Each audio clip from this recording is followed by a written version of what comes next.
I think the first thing to say, it's not been a conscious preparation, because we've always hoped we wouldn't get to this stage. But I think what we have done is been incredibly busy in the background. There's a lot of work in the investigation side. It's kept me incredibly busy over the last 4 to 6 weeks. Kate's had more to do with the Amber campaign. We've got young children. I mean, it's pretty much a day by day, week by week, to be honest. I mean, don't look too far ahead, really. As Jerry said, we didn't want to get to this point. Now that we've got to this point, we need to use that opportunity, I guess, to focus on what's important, which is Madeleine. You're making a very big effort to get the message out again, so in its latest form, what is the message you're giving on this first anniversary? Well, the message is Madeleine is still missing and she needs to be found, and I guess we're urging people to help us still, and I know people have helped us from day one, but we still need that help, and Madeleine still needs that help, and we need that key bit of information. This could all be over. Sure, I think this is really a direct appeal. We would not be here if we were not appealing to the public to come forward. To those who have actually phoned with information, whether it be to the police or a hotline, we want you to rack your brains. If you're in and around Praia da Luz, someone knows something that could unlock this, and that's the key thing for us, getting that information. I would ask to show this, if it's okay. We have got a new hotline number. It's 0845 838 4699. We will guarantee anonymity for anyone who wants it. All information will be treated confidentially. I mean, you've been very thorough. You've had a very, very high profile over the past year. What makes you think? Higher than we would like. Well, of course, but it's been at least effective in campaigning terms. You've had a high profile. What makes you hope that a year on, someone's going to turn up a fact or a hint which could make the difference? Well, she's still missing. She hasn't been found. So obviously there's still that bit of information there. And somebody definitely knows something, and they may not realise that, it's linked, but there might be something that they remember from that day or around that day, which is vital. It just takes a few things to slot into place. I think that's right, though, because this time of year people are going to be thinking about summer holidays, going away this time last year, and it will bring it home to people. When were you last in contact with the Portuguese police about the investigation? I think we don't really have any direct contact. There's some contact between our Portuguese solicitor. Do you ask for information? Do you ask for updates on the campaign, or have you just given up on asking? I mean, we'd very much like to know exactly what has been done, what hasn't been done, who's been eliminated and on what grounds, and what leads are still being actively followed. And that information has not been forthcoming to us. This is a crime. It's a horrific crime against a young child, and I think we need to focus on that. Madeleine is still missing, and a hideous crime has been committed, and that person is still out there. As fellow parents, lots of people, we talk about the case, obviously, it's a natural thing to do. It's been in the forefront of people's minds, and one of the questions that lots of people have asked over the months is, how do you maintain the hope that you might find her alive, and what keeps that hope in place? Well, number one, Madeleine is so important to us and to Sean and Emily. Number two, there is no evidence, absolutely no evidence that any harm has come to her. And three, if you look at, for example, the States, where they have a lot of statistics relating to this kind of crime, children are recovered. A lot of children are recovered, and the younger the child, the better the chance of that. As a parent, you cannot give up on your child. You would not give up, and you will do anything. And what a disservice it would be to Madeleine to assume otherwise without any evidence. Yeah. How do you manage life at home with your twins, who, as you've said many times, deserve as normal an upbringing as they can be given in these circumstances?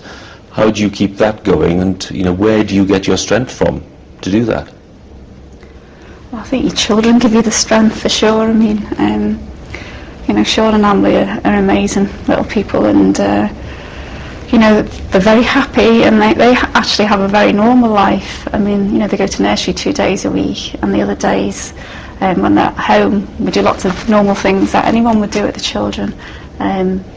We do spend a lot of the evenings, obviously, working, and obviously there's quite a few phone calls and emails and things, but their life is as normal as it could be, but they haven't got their big sister. But how present is Madeleine in the house? I mean, you talk and so that doesn't change in that sense. Madeleine's still a big part of Sean and Amelie's life, and they've still spent, 2/3 of their life with Madeleine being ever present, and there's constant reminders. And we've taken a lot of professional advice about how best to manage this situation, and whether they would have been adapting as well as they have without that advice. I think probably they would, but for our own assurances. But they have been fantastic, and I don't think we would have coped without them. But there's been a big extended family role, friends in this, and the overwhelming support we've had from the vast majority of the public has really lifted us and driven us on. You were in Pride Deluge and the days afterwards, and the feeling really, it was almost like a tidal wave of emotion came back, and that really helped lift us. And it still does. I mean, we still get so much mail and support from people, and it really does lift you. It's. Do you mind me asking something that lots of parents have asked me doing this story, which is, what do you say to your young twins when they ask questions? I mean, how have you dealt with that, with their questions and their queries? Well, I guess there's still only 3. I mean, as Jerry said, they talk about Madeleine a lot, which is lovely. It's they just say Madeleine's missing, and we say, yeah, we're all looking for her, and it doesn't really go into any more depth than that, and it doesn't need to at the minute, because they're not asking anything else. We've always believed, and we've been told that it's best to be honest, and we'll always be honest with them. Often in the press, where people have said things like, you can't show emotion and all the rest of it when you're already under enormous pressure. How have you coped with that? You'd be lying if you said it wasn't hurtful, and it is amazing how so many people can have such an opinion on things that they know nothing about.